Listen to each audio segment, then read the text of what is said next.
अस्सलामुअलैकुम, हाय, हेलो, నమస్తే. Let's cook with పర్వీన్కి స్వాగతం.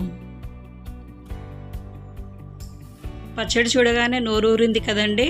చాలా బాగుంటుంది, టేస్టీగా ఉంటుంది. పాతకాలం పద్ధతిలో చేశాను అండి. ఇది ఎలా ప్రిపేర్ చేసుకోవాలో నేను మీకు చూపించేస్తాను. కాకరకాయలు, చిన్న కాకరకాయలండి. మా చిన్నప్పుడు ఇంటి చుట్టూ తీగలు ఉండేటివండి. చాలా కాకరకాయలు తెంపేవాళ్ళం మేము ఆడుకుంటూ. ఈ కాకరకాయలతో పులుసులు, పచ్చళ్ళు, నిల్వ పచ్చళ్ళు చేసేవారండి. ఇదిగో ఇలా కట్ చేసేసి ఆ కాకరకాయల్ని ఉప్పుతో స్టఫ్ చేసేవాళ్ళు. ఇలా స్టఫ్ చేయడం వల్ల కాకరకాయ కాస్త మెత్తగా అవుతుంది. చేతితోని ఇలా గట్టిగా అనేసేయంగానే అందులో ఉన్న కాస్త ఉండిపోయిన చేదు కూడా బయటకు వచ్చేస్తుందండి. ఇదిగో ఇలా కాకరకాయని ఉప్పుతో స్టఫ్ చేసేయండి. బాగా స్టఫ్ అంటే వేసేయకండి. చిటికెడంతా ఉప్పు వేయండి. కాకరకాయ చిన్నగా ఉంది కాబట్టి చిటికెడైతే సరిపోతుంది. ఇలా వేసాక 10 నిమిషాలు అలా ఉండనివ్వండి. ఇదిగో ఇలా మెత్తగా అయిపోతుంది కాకరకాయ. 10 నిమిషాల తర్వాత ఇలా గట్టిగా అనేస్తే అందులో నుంచి నీళ్లు వస్తాయండి. చేదుతనం తగ్గిపోతుంది ఇలా చేయడం వల్ల. ఇలా పెద్ద కాకరకాయ కూడా మీరు కట్ చేసి అందులో ఉప్పు కలిపి 10 నిమిషాలు అలా పెట్టేసి ఇలా ఒక క్లాత్లో కానీ చేతితో కానీ ఇలా అనేసేయండి. అలా నీళ్లు వస్తాయి. కాస్త చేదుతనం తక్కువ అవుతుంది. చిన్నపిల్లలు తినలేరు కదా, అందుకని ఈ పద్ధతి అండి. బాగా చిన్నపిల్లలు ఉన్న వాళ్ళు మాత్రం ఇలా చేసుకోవచ్చు. లేదండి మేము చేదు తింటాము అనుకుంటే మాత్రం అలానే మీరు ఫ్రై చేసేసుకోవచ్చు డైరెక్ట్గా. మీకు తీయాల్సిన అవసరం కూడా లేదు. చేదు మేము తినగలుగుతాము అనుకుంటే. ఇలా అన్నీ నేను చేసేసాను. ఉల్లిపాయలండి, ఇక్కడ నేను 7 వరకు చిన్న చిన్న ఉల్లిగడ్డలు తీసుకున్నాను. ఈ ఉల్లిగడ్డలు మనం పచ్చడి కోసం కాలుస్తున్నాం ఇక్కడ. అయితే చాలామంది మనం ఇప్పటికీ చేపల పులుసులో ఇలానే కాలుస్తాం. ఇలా కాలిస్తే చేపల పులుసు చేసుకుంటాం, చాలా రుచిగా ఉంటుంది. అలానే అదే పద్ధతిలో ఇక్కడ మేము ఉల్లిపాయలు కాల్చుకున్నాం అన్నట్టు. ఈ కాకరకాయల్ని డీప్ ఫ్రై చేసుకోండి. బ్రౌన్ కలర్ వచ్చేంత వరకు డీప్ ఫ్రై చేశాను నేను ఇక్కడ. మా నాయనమ్మ వాళ్ళైతే ఇవి ఉప్పు వేశాక నిప్పులు బాగా ఉంటే ఆ నిప్పులలో పెట్టేవాళ్ళండి.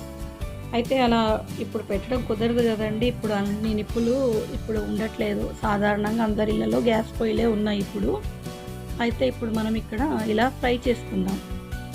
చాలా బాగా వచ్చిందండి, చాలా రుచిగా కుదిరింది. మీరందరూ ఈ రెసిపీ తప్పకుండా ట్రై చేయాలి. చేశాక మీకు ఎలా కుదిరిందో నాకు కామెంట్ సెక్షన్లో మర్చిపోకుండా కామెంట్ చేయండి, లైక్ చేయండి. వీడియోలు అయితే చూస్తున్నారు కానీ లైక్ చేయట్లేదు. ఒక్క ఎల్లిపాయ తీసుకున్నాను. ఉల్లిపాయలు ఇందాక మీరు చూశారు, నేను కాల్చాను 7 ఉల్లిపాయలు. అవి తీసేటప్పుడు అలా వచ్చేసాయి చిన్న చిన్నగా. నిమ్మకాయ సైజ్ అంతా చింతపండు తీసుకున్నాను. గుజ్జు తీసి ఆ గుజ్జు ఇందులో యాడ్ చేశాను. 1 టీ స్పూన్ ఉప్పు, అదేవిధంగా 2 టీ స్పూన్లు కారం యాడ్ చేశాను. ఈ 2 టీ స్పూన్లు కారం ఈ కాకరకాయలు 1 కిలో ఉంటాయండి. 1 కేజీ కాకరకాయలకి సరిపోతుంది. మీరు ఎక్కువ కారం తినే వాళ్ళైతే కాస్త ఎక్కువ కారం యాడ్ చేసుకోండి. ఇప్పుడు ఈ పేస్ట్ మనం పోపు పెట్టుకుందాం. ఇందాక కాకరకాయలు ఫ్రై చేసాం కదా, అదే నూనె తీసుకొని మనం ఇక్కడ పోపు పెట్టుకుందాం. ఎండుమిర్చి, జీలకర్ర, కరివేపాకు, ఆవాలు, ఇవి మనం ఇంట్లో వాడే పోపు దినుసులు ఏవైతే ఉంటాయో అవి ఇక్కడ మనం పోపు పెట్టుకోవడానికి వేసుకుందాం. మీ ఇష్టం, మీరు ఎలా పోపు వేసుకున్నా. ఎల్లిపాయలు మనం ఆల్రెడీ వేసుకుందాం. కాస్త పసుపు యాడ్ చేశాను, 1/2 టీ స్పూను. ఇప్పుడు ఒకసారి కలిపేసుకుందాం. ఇప్పుడు ఇందాక మనం గ్రైండ్ చేసి పెట్టుకున్నాం కదా మిక్సీలో, ఆ పేస్ట్ ఇక్కడ మనం యాడ్ చేసుకుందాం. చూడండి, అసలు గుమగుమ వాసన, ఎల్లిపాయలు, ఉల్లిపాయలు, అసలు ఆ ఫ్లేవర్ అసలు మర్చిపోలేదండి నేను. మా నాయనమ్మ, మా అమ్మమ్మ ఇప్పుడు లేరు. అది వాళ్ళ రెసిపీ నేను ఇక్కడ వాడుతున్నాను. వాళ్ళ పేరు తీసుకుంటుంటేనే నాకు కళ్ళల్లో నీళ్ళు తిరుగుతున్నాయండి. చాలా మంచివాళ్ళు. అప్పుడున్న మమకారాలు, అప్పుడున్న కలుపుగోలుతనం ఇప్పుడు అసలు ఎక్కడా లేదండి. చూడండి ఇదిగో ఇంత చక్కటి కలరు, చూస్తుంటూనే అసలు తినేలా అనిపించే అంత రుచి, చాలా రుచిగా ఉంటుందండి. ఈ రెసిపీ చిన్నప్పటి నుంచి తింటున్నాను కదా, అయినా కానీ ఇంతవరకు బోర్ కొట్టలేదండి. చాలా రుచిగా ఉంటుంది. మీరందరూ తప్పకుండా ట్రై చేయాలి. ఇలా చుట్టుపక్కల నుంచి నూనె వచ్చేసిందంటే పచ్చడి అయిపోయినట్టేనండి. రండి ఇది సర్వ్ చేసేసుకుందాం. చూసారా చాలా రుచిగా ఉంటుంది.